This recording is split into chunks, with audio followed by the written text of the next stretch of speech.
Just saying that they were going to try me a little bit at outside when we were in base. Nothing really. Yeah, I think just doing wherever they need me to be. That's what I'll do. Right now I've been trying outside and inside, but it's definitely a tall task. Yeah, no doubt. Dallas, just speaking of that, was there any point in this off season where you didn't think you would be back just because of the business of this league and how things seem to be trending? Yeah, there was a time where I wasn't here for the beginning OTAs. We were trying to figure out what was going to happen, and we came to the agreement of the contract come on, and I'm super stoked to be back here. I just know a lot more, so I've been able to approach my game in a professional way. I figured out, what moves I want to work on, who I should watch, get a lot more technical. Michael Parsons and C.D. Lamb were kind of joking about Quinyon Mitchell and the matchup with you. In your second year, what's it mean to already have some of the best receivers in the league talking about the challenge of going against you? I don't know. I ain't see it. I really don't get into the internet or nothing like that. So.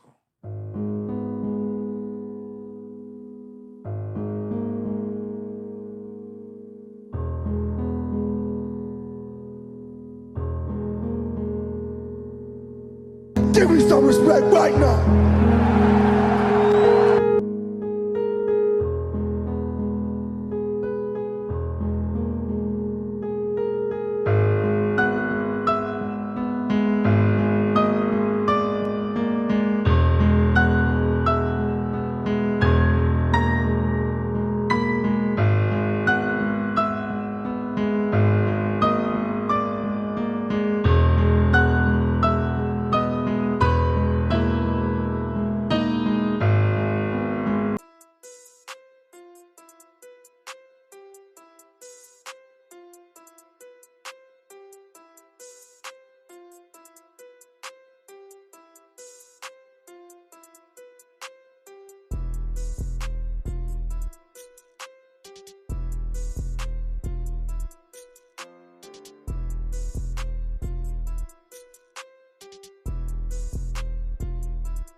This is the old punch-out drill right here. Here's how the Eagles won the race if they won the Super Bowl right here. Right? This is just, bam, punch it out. Right? We saw a bunch of guys do it. We saw Zach Vaughn do it. We saw Jalen do it in the playoffs. Punch it out. Right? Here we go. Here's Zach Vaughn. Zach Vaughn is as good as anybody out. He punched it out 5 times last year. That drill is awesome.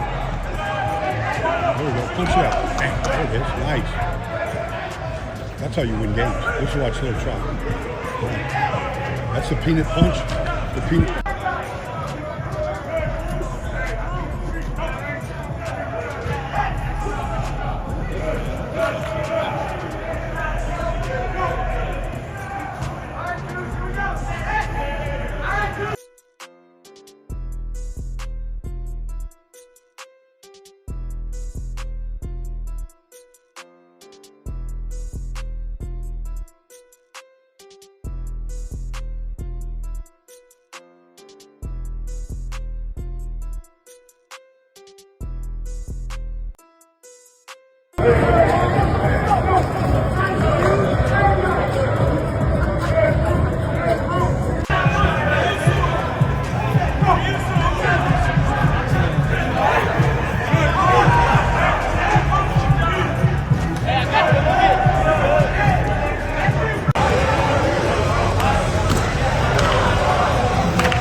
Dallas, just speaking of that, was there any point in this offseason where you didn't think you would be back just because of the business of this league and how things seem to be trending?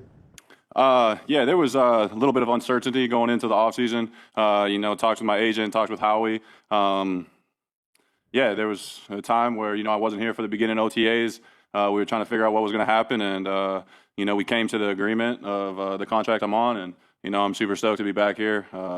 Got a lot of love for a lot of people in this building, got a lot of love for Philadelphia, so super glad to be back, and, we got high expectations, and, want to help us get back to where we were last year. What would you say led to kind of going back to the table and working on a negotiated deal?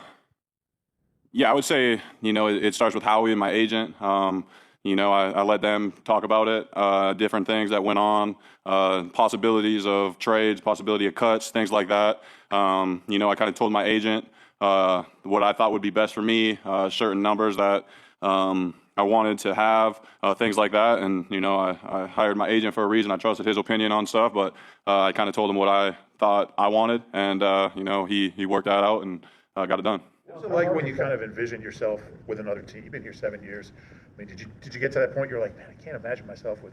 What was that like? Yeah, there was a lot of emotions that went on through the offseason. Not sure if you're going to be here, not sure if you're not. There was the sad emotions of leaving. There was the excited of a change, seeing something different, and it just kind of went back and forth, and you tried to just kind of balance those. So the offseason, I've been 7 off seasons, and this is the first time I had to deal with it, so I'm pretty lucky. But it was an interesting feeling for sure. And like I said, I'm excited that we were able to get something done, and I could come back here and a place I'm really comfortable. A lot of people, like I said, that I got a lot of love for, and just glad to be back. What did you want?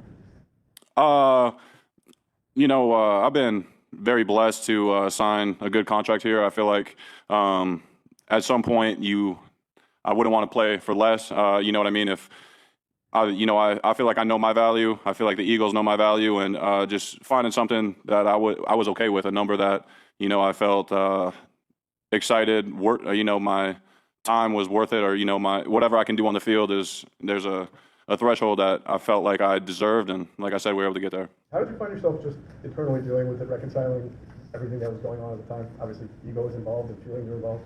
Yeah, I try to put my ego out the door. It's a business. I've seen people come and go. I've seen friends go through it. So, you take all that into consideration. Talk with my family. Talk with people that were close to me, friends. Things like that. And you can always look at things that are more important. And I would just try to enjoy myself and trust in God's plan that whatever happened was the right steps that were meant for me. How much uncertainty? Were there any days that were more difficult than others, just as you're going through it? Yeah, absolutely. There'd be times where the agent would call and he said that something's going to happen, and it starts to feel real that whatever it's going to be, whether it's here or somewhere else, is a true possibility. And you just wait for that call with your agent saying it's done, and sometimes you call you quick and it didn't happen, or sometimes it take all week. So like I said, it was there was definitely days that were filled with emotion. Just kind of sat on the couch and stared at the TV blankly, like what's going to happen. But I'm just super excited that something's in place, and my future, I can just keep looking forward. Your situation this offseason seems similar to what Josh went through last year. Did you see those similarities, and that's something you looked at? Yeah, not overly. I kind of saw situations, with different people. I don't really know too much actually about what happened with Sweat, so we did a good job keeping it under the radar, or I wasn't following it as closely. But I saw Devonta went through it last year. I talked about his things that he decided, and it plays a lot. You talk to people on the team. I was still in touch with Jalen. Howie was respectful to me the whole time, talking me through his thoughts and what he thought was best for the organization, the best for me, and it all worked out. How much more than was there just one offer in the conversation between the Eagles, or were there multiple that you had to sit down and talk about your agent? I pretty much let my agent handle it. He would tell me sometimes that we weren't close, and then he'd go back, and I don't know what agents all do, but I think they make like presentations and argue for their players, and I let him do that, and he must have done a good enough job to get me back. At any point did you request a trade or request a release? No, I never did, no. Dallas, you're creeping up the list of all-time tight end numbers here in Philadelphia. Being on a one-year deal, do you still envision yourself like being here for the long haul, being a career Eagle, or is this kind of 1 year and we'll see what happens? I'm really excited about this year. Obviously, I'd love to play my entire career in Philadelphia, but I'm not too worried about that. I'm excited to see what happens this year. Excited to put up a really good year, have a successful year with an incredible team, and let my agent handle his job and talks after the season. But like I said, I'm excited to be back, and we'll play this year and be the best player I can be, to be the best teammate I can be, and let the rest of it work itself out. Now, these things get acrimonious a lot. They can get ugly. Seems like it was everything, like you said, was respectful on both sides. How important was it that things never got to that point? Yeah, for me, it was really important. Like I said, I got a lot of respect for everybody in this building. The way the coaches coach, the way just everything is great about it. And you look around the league. The way people handle situations, sometimes it works out for them, sometimes it doesn't. I love playing football, and that's all I want to do. I'm not too egotistical where I care about being the highest paid or whatever. I just want something that I feel like is fair for me. That number that you put out there, did that number reflect your desire to return here? Was there a higher number maybe to leave Philly, or was that number that reflected your desire to come back? Yeah, I think it was more of a reflected a desire to come back. Obviously, when you're still under contract, you don't have a lot of control about what other teams can do. I wasn't a free agent. I was never cut. So everything was kind of writing on a wall. You never knew what was true until something happened. But yeah, I'm happy with what happened, and I'm happy to be back. Hey, thanks, Dallas. Thanks, Dallas. How y'all doing? Good. Hey, Dallas. Seemed like last year, just as the season went on, you kept getting better, playing better and better. How did you take that momentum into the offseason, and how has your offseason been? I think this offseason I just know a lot more of what is expected of me and what to expect from tackles and different players across the league. So I just know a lot more. So I've been able to approach my game in a more professional way by figuring out, what moves I want to work on, who I should watch, what I should watch, being a lot more technical, because that's the biggest difference that I've seen, is that players who are elite and good, their technicality levels are on completely different levels. So if I want to be great at this position and in this league, I got to be technical. So that's what I've really been focused on, and that's what I think has really changed between last year and this year. Are you expecting to start this year? I'm expecting to do what's expected of me. So whatever the team needs to be done, I'll do it. How much do you feel at the edge rusher position specifically? I know you're kind of early in that transition. Yeah, thanks. I'm way more comfortable, man. Last year, it was all coming at you fast. You kind of just try to keep your head, play your rules. But now I feel as if, I can understand the game a lot more. I can play within the player that I am and have a little bit more personality out there instead of being so cookie cutter. So I'm excited about that. What's the hardest part? Of the position? I guess connected to that, like size-wise, are you where you want to be? Do you want to continue to get bigger at that position? I want to keep getting better. So whatever weight Nando and our great strength staff has for me, I'm comfortable with it. We put in a lot of work every day lifting. So I'm lifting big, trying to lift the big boys, the D linemen. I think the power's going to come along, especially with the technicality. As a rookie that won the Super Bowl, what did you learn about the process to not only get there but to win it? Say again? As a rookie that won the Super Bowl, yeah. What did you learn about the process to get to that point and to win it? I learned how to follow. Last year, we had BG, the great BG, legendary BG, Josh Sweat in the room, Huff, everybody, a whole bunch of vets. So I learned how to, kind of stay in my place, or not even necessarily stay in my place, but to be able to look at somebody and ask for advice instead of trying to be so high-strung. We have some great leaders in this building, Jordan Mailata, Lane Johnson, Jalen, AJ. So you look to players like that, Saquon, you look to them because they step up in big moments. And, when you got Jalen Hurts throwing crazy dimes to Devonta or AJ, anybody, Jahan, I don't want to fall short in my job. So I just make sure I focus and I can keep up to the standard that they have for us. How does that change with BG and Sweat not here now? Like, do you feel like you have to kind of step up into that void? Not necessarily. I think with the group that we're having now, just the youth, just how excited we are to play, the speed, I think is going to be a lot different. I think we've got a lot of different rushers in my room this year. So it's a huge loss just knowing the amount of reps that they've gotten in the football that they've seen. So you can't bounce as many questions off because they're not in the building. But I'm super excited for what we got in the room this year. You mentioned the technique aspect of it for you. How much did working against Lane and Jordan, focus that in for you to know that you got to be at the top, sort of fundamentally? It was huge. When you are a rookie, learning the position, and you're going against Lane Johnson, and you don't even get like within 4 yards of the quarterback every rep, you got to figure something out. So just being able to watch back reps and then ask him. Lane Johnson's a huge guy of he'll tell you, hey, try this next time, do this, because I'm thinking this. Jordan's the same way, and I go back to what I said earlier. There's great leaders on the team, so just to be able to ask questions, it just bumps up everything and it tells you exactly what you need to focus on. In terms of finding your style, you mentioned playing with your own style. Mm-hmm. What do you think that looks like, and where are you in figuring it out? I think it looks like me getting to the quarterback, honestly.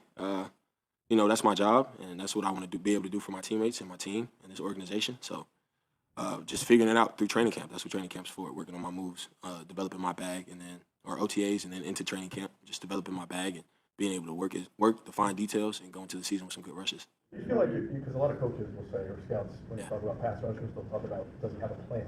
Mm-hmm. What does he do to get to the quarterback? Where are you in that stage of developing a plan or having a bag? When did it start for you? It started last year when I started learning that your bag and your plan is different depending on which side you're on, which tackle you're going against, the history you have with that tackle, the history they have with different moves. So right now, I'm just developing my bag, developing everything. But when it gets into the season, being able to sit down and watch a specific tackle, seeing what he's gotten beat with, seeing what he doesn't get beaten on, how he plays, what he likes to do, what he doesn't like to do, what rushers like to do against him, that all comes into play when it turns into your plan and what you got in your bag and what you want to utilize when you're going against them. Do you feel that the expectations for you are greater this year than coming in last year when everybody thought, well, he's a project, whatever? Do you feel like after the season you had, that expectations are internally or a little more on your shoulders? I have no clue, man. I just know as long as I reach my expectations, I'm going to be good wherever. I expect a lot from myself. I work real hard at what I do because I expect a lot from myself. So I'm going to just keep doing what I do, make sure I'm focusing on what I can control, and then hopefully it meets everything. Once it gets closer to the season, I'm sure my role on this team will become more defined, and I'll know exactly what's needed. But right now, just focused on getting better. What kind of message did BG have for you as he retired and you're elevating up? BG's always been the type of player to be comfortable at what you do. As you know, he's kind of had a up and down career. He didn't start out too hot, so that taught him that you need to be comfortable and confident in what you need to do, being able to put your head down and work. So that's the same advice he gave to me. No matter what's up or down, last year set a hard bar winning the Super Bowl. So no matter the highs or the lows of your position or what you've been going through in your journey, make sure you keep your head down. Make sure you work. Make sure you continue to be yourself. You mentioned the different guys in the edge room. What stood out to you about Ezekiel Jalen and Josh Uche so far? Man, both great rushers. I mean, you've seen them play. They're here for a reason because just their explosiveness, their attention to detail, how much they love pass rush. That's what's like super exciting. I know a lot of players, they look like they like pass rushing and they are very good at pass rushing, but you can sit down. We sit down in the room and just talk about pass rush. We'll be in the locker room talking about what moves to hit, why they like this move, what develops off this move, just because we love what we do. So that's the biggest thing I've taken from them. Explosive, love the game, ready to be here and ready to contribute. All right, thanks, guys. Appreciate y'all.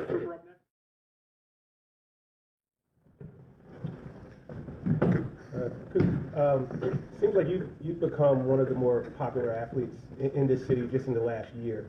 How have you just balanced some of just the newfound fame, attention that you've been getting over the, since last season started, with staying ready, continuing to lock in, and having a big sophomore season?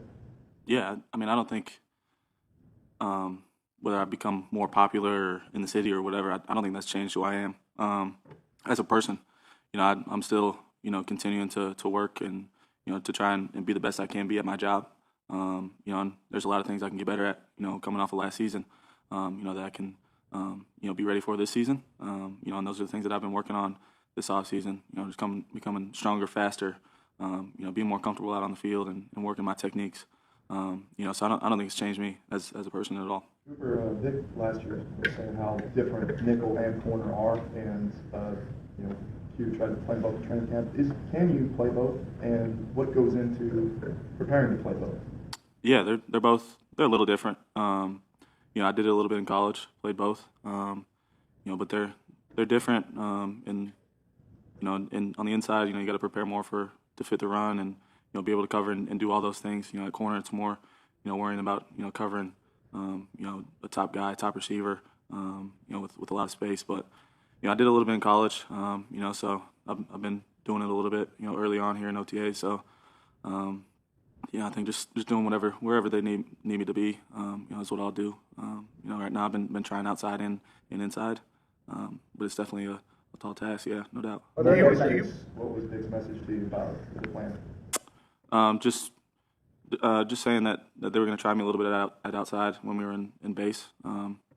Nothing really too crazy. That's really all he said. That I would get some reps outside during OTA, see how it looked. Are there any specific challenges? As you think about your career long term, you want that chance to play on the outside? I mean, I'll play wherever, to be honest. Wherever they put me on the football field, I'll play there. As long as I'm out there, I'll be ready to play no matter the position, whether it's corner, nickel, or safety. Are there any specific challenges when you go snap to snap, playing the two positions? You talking about like just moving, like each snap moving in and out? Exactly. Yeah, a little bit. I think, outside it's a little different mentality than playing inside. Understanding leverage and things like that. So yeah, it's going to be a challenge. But I'm still learning. It's early on. So we'll see what happens. You say you're still the same person, but after the Super Bowl, how has your life changed around you? It's been a little different. Just walking around. I try to hide as much as I can, but it's harder. It gets harder and harder. But it's still not going to change who I am as a person. Just, be myself. Treat people the same way. So I haven't changed, but things around me have changed a little bit. But I'm still the same person. So to follow up on your answer about your play wherever, if you wind up being a nickel, predominantly nickel for your entire career, does not part of you think that inside the world wants you to play outside full time? I mean, if I'm on the football field, that's really all that matters. And I love playing football. And if that's where I fit in the defense that I'm in best, and that's where I can make the best impact for our defense, and that's where I'll be. It's really up to the coaches and where they see my best fit within our defense, and if that's inside, then I'll be fine with that. So guys who have won a championship here say there's no better city to win a championship than Philadelphia. You've been out and about doing charity work, your football camps here, have a podcast now, so you've been out with the people. What is it like being a champion in this city? Yeah, it's crazy. Everybody in the city loves Eagles football, and you can tell that, especially after you win a championship. But going into next season, they're gonna expect that same thing again. So you gotta find a way to push that behind you and get back to work and try and do it all over again the next season. Because once that next season comes around and that first game hits, I don't think anybody's really gonna be remembering what we did last season, that Super Bowl. There's gonna be new critics, for this next season after that first game. So you gotta prepare for that next season and put last season behind you. As far as positions there are the business sense to this, and the threshold for cornerbacks is much higher than nickel. How do you view that in terms of your future in the league? I mean, I haven't really thought that far down the line, really. I've just been trying to focus on getting better at the positions that they've put me in here. Starting with the nickel position, obviously where I predominantly played last year. Just trying to grow in that position and continue to understand how that position works and be the best I can be there. And now getting to play a little bit outside, trying to learn that position as well. But as far as down the line goes, I haven't really thought a whole lot about that. It's just been how I can impact this defense right now. Place two. Regarding the life tournament that you're at on Saturday, how are you approached to? They came to my management team and asked me about it. So I don't know. Well, that's how it approached me. Yeah. Do you get a sense that with these outside reps that you are getting, that the coaches are evaluating you along with Keely and Adoree as an outside corner, even in nickel?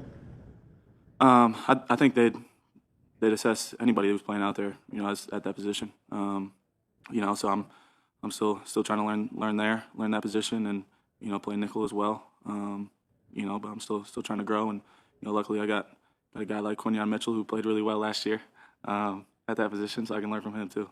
All right, thanks guys. We actually have Quinyon next. How does Cooper look as an outside corner? Cooper, he's a football player. He did it in college. Just a great football player. Got a knack for the football. Just a football player. lot of change in your group as a whole with no Slay, Isaiah, Devonta. What's sort of been like early in the process? Yeah, it's been good. I feel like we got a group of selfless guys. You know, we've been helping each other out with the new guys who coming in, the young guys. But I feel like we got a strong group. You know, we got a strong bond, and we've just been connecting well. You talked about how you look at Slay now stepping into the season without him. What's the lasting advice that you gave to her and just going into this without him? Yeah, I just think what he showed me was just connecting well with the guys. You know, just learning from each other. You know, so I just been picking off everybody else's brain in the group, helping everybody out, and we just been gelling together. Are there any factors that might make it easier for a second-year player to continue to grow and develop as opposed to a rookie at this time? I mean, I'm not sure. I know after the season, you know, I just watched the tape with my cornerbacks coach, Coach CP, and just looking at it, I just got a lot to grow. You know, I got a lot to work on. So just a race to get better each and every day. This time last year, though, you're kind of transient, right? You might be living at a hotel and your people are swimming. Does just having that year under the belt make things slow down a bit easier? I mean, yeah, I'll just say having experience, just being for a year. So just really trying to get better, honestly. It seemed like you were fun at the parade. It's our first time talking to you since then. What memories do you have? Any from that day? And as you kind of watch the videos, what comes to mind? Man, I just had a good time. I mean, that's really all I got to say. How has your life changed since you won the Super Bowl, if at all? I still feel like the same person. I don't really feel like it changed that much. Any more demands on your time? You said what? Any more demands on your time or requests to do different things? Nah, I just been the same dude. Feel like I always been the same dude. What kind of things do you kind of see yourself as needing to improve on? Like you said, when you were watching film during the off season, like what kind of things would you like to improve upon? Yeah, just all aspects. You know, technique, ball skills. You know, tackling. You know, just stuff I feel like every football player needs to work on. So just getting better. Is there any change moving from the right side to the left side? Saw you out there. Oh no, I've been working both. I've been working on both sides. So just getting my feet wet on both sides. The process of kind of learning what you want to improve and how to watch tape at this level, how much did you hone in on that and how much did you learn about that last year? Yeah, so I mean, I got great coaches who helped me, you know, watch film, and then had good veterans last year who helped me learn how to watch film and stuff like that. So really just watching more and just honing in on small details. You and Max and Hook, I think, were roommates at Toledo. Yeah. Can you tell us about him as a player, as a person? Yeah, just great guy. You know, great football player. You know, very smart, good tackler. You know, he just got all the traits to be a good football player. What have been your first impressions of George Jackson, and not only as a player but also as a veteran? Yeah, my first impression been great. You know, I feel like we have a great connection. You know, I asked him a lot of questions. You know, same as I did the veterans last year. So he's just kind of been taking me on his wing, and we've just been piggybacking off each other. Is the thought of being a corner who one day travels with the opponent's best receiver something that interests you at all? I mean, yeah, you see all the corners doing it, but I mean, right now, just one day at a time. After losing a lot of guys on defense in the Super Bowl, you have a lot of new guys, young guys. Are the guys now asking you for advice after being here for a year and easing their way in? Yeah, like I said earlier, like we all asking each other questions, but you know, obviously, you know, I got a year experience in the defense, so you know, guys do ask me questions, but I also ask questions too. So it's a little bit of both. Michael Parsons and CD Lamb were kind of joking about Quinyon Mitchell and the matchup with you. In your second year, what's it mean to already have like some of the best receivers in the league talking about the challenge of going against you? I mean, I don't know. I ain't see it. I really don't get into the internet and nothing like that. So. What goes into being able to travel? I mean, you have techniques that you have to dig into, but you were reviewing some of that with CP. Like, how much is it to get to that point? And what is it to get there? Yeah, like Coach said, it's just like we're on the mountain right now, so it's just getting better each and every day. You know, learning new stuff, getting better at my strengths and weaknesses. So I just say it's just getting better each and every day. We're on the mountain. At the bottom. What's it like not having Slay in that room? Someone who's been a leader here for so long. Also. Yeah, it was great having Slay. You know, it's great having him, but it's the NFL, so you know things change. So I just feel like the group we got now, you know, like I said, we gelling well together, and it's gonna be a good fun group. Anything else? Cool. All right. Thanks. All right, guys. Good to see everybody. So how different will the offense be this year? Well, I mean, as far as different, you know, we go through the process at the end of each year of examining what we do well, what we need to improve upon, and then really any trends or anything we see that we can add to it. So I think really when you say different, I think it's going to be like, what do our players do best, like it's been? And then from there, we just expand upon it. Hey, we're really good at this. Let's bring this to the table and try this and see where we can take it. And I think really when you look at just our staff as a whole, you know, we've added some new coaches, so they bring some other layers to it too, and then the knowledge of what they have from their background. So I think as we go forward, as we build this thing together as a staff, you know, you'll see some new wrinkles here and there, but more so it's just kind of building on what our players do best. What were your thoughts on the push surviving another season anyway? I mean, it's great for us. we get to continue to use it and have our compliments off it and do different things. So it's fun. You know, it's something we're passionate about. We're very detailed about. We put a lot of work in as a staff, and it's exciting to be able to continue to use it. What are some things you think you can bring to the offense in your current role that you maybe weren't able to last year or the past years in other roles?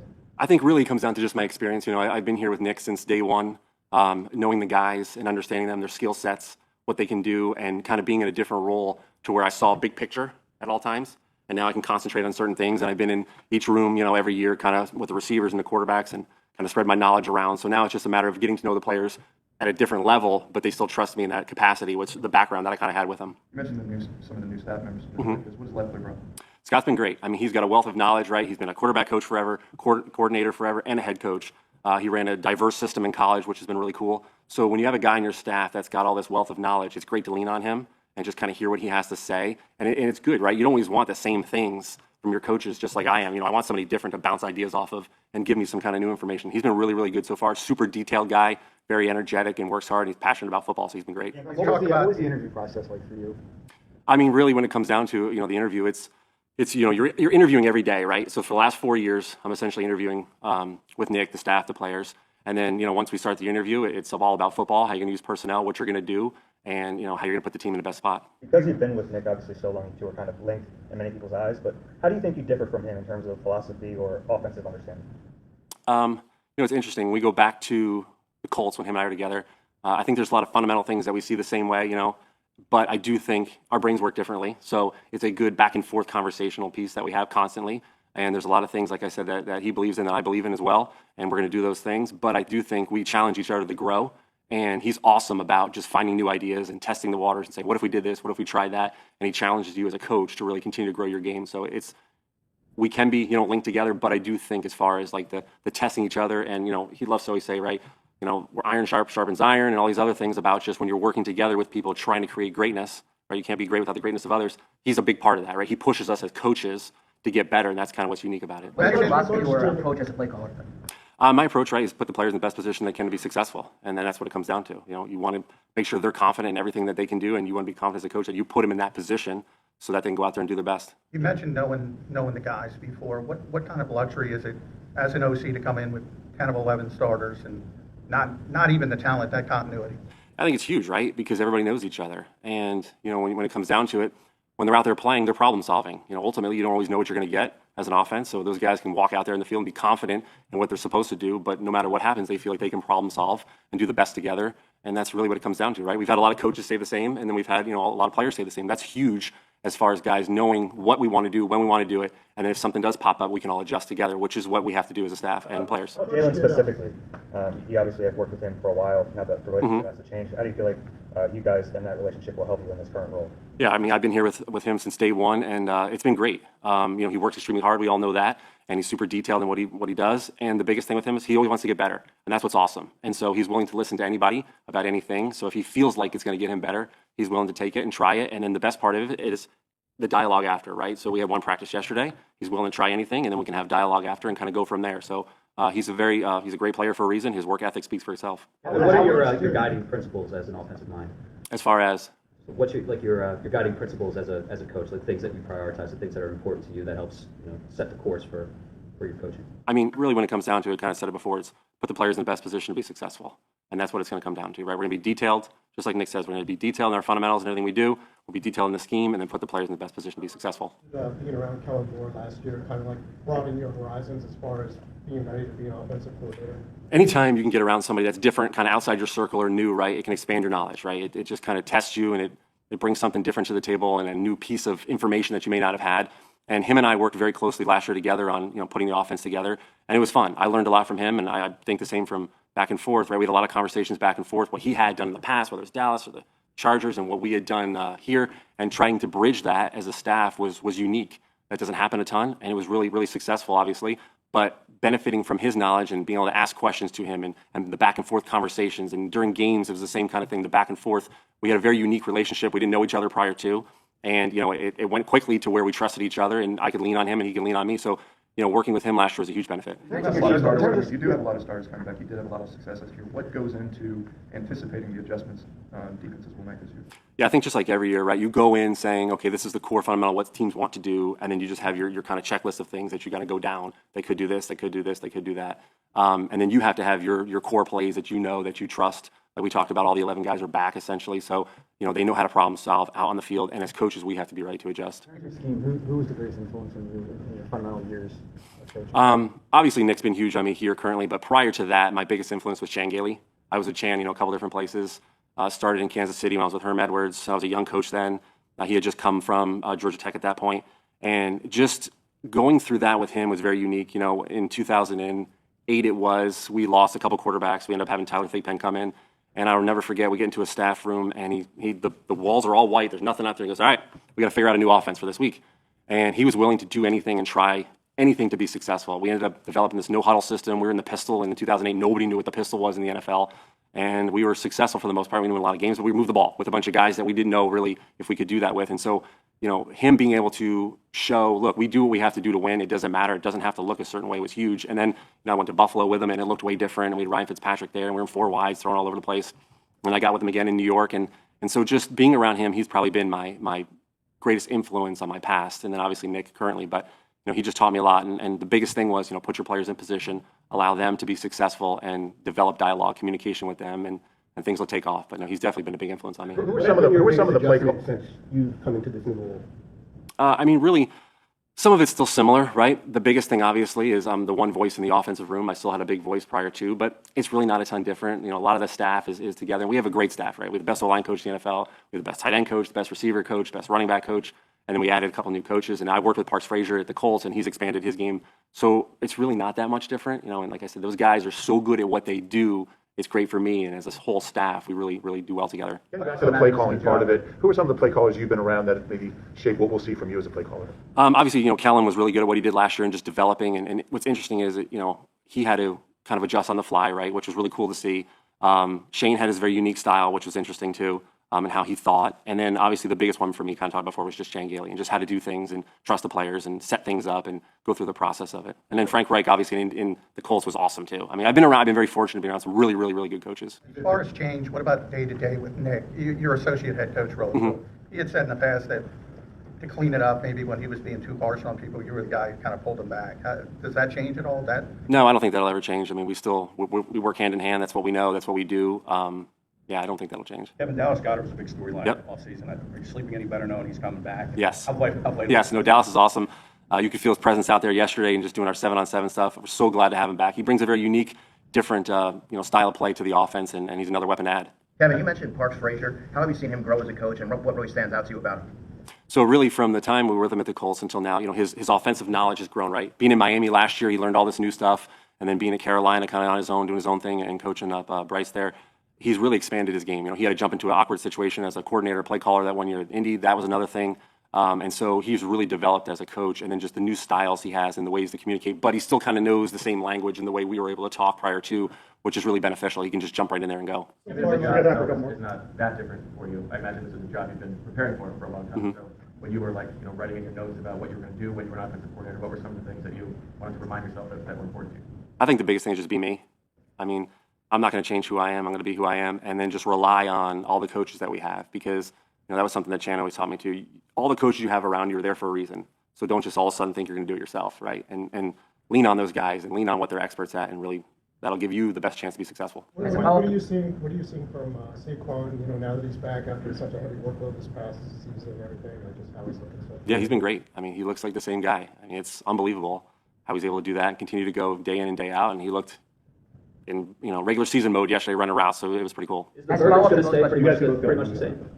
Yeah, I don't think we'll change too much, right? We've kind of had the Eagles offense is what we've kind of been running essentially the last 4 years, and we'll kind of keep it in that grouping of words just because the continuity of everybody, it'll be a lot easier, and then we can make adjustments or add stuff within things because that kind of baseline language is already built. As a follow-up to Bo's question, this job in the past decade has propelled OCs to head coaching jobs, but the ones who replaced those guys haven't had as much success, naturally because you replace a successful coach. How do you navigate that? How do you deal with taking over a team and an offense that had this much success?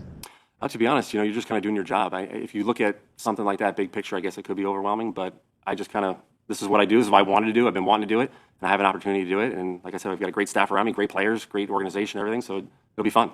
All right. Thanks, guys. It ain't no doggone tomorrow, fellas. What are you gonna bring to the doggone church? Are you gonna bust somebody in their mouth? Are you gonna do your doggone job? Or you gonna play from your doggone chest? Or you gonna play from your heart and get everything you doggone got? Cause I'ma do that. They don't respect us. They don't know about our heart, man. That thing is beating in your doggone chest right now. Whatever you got today,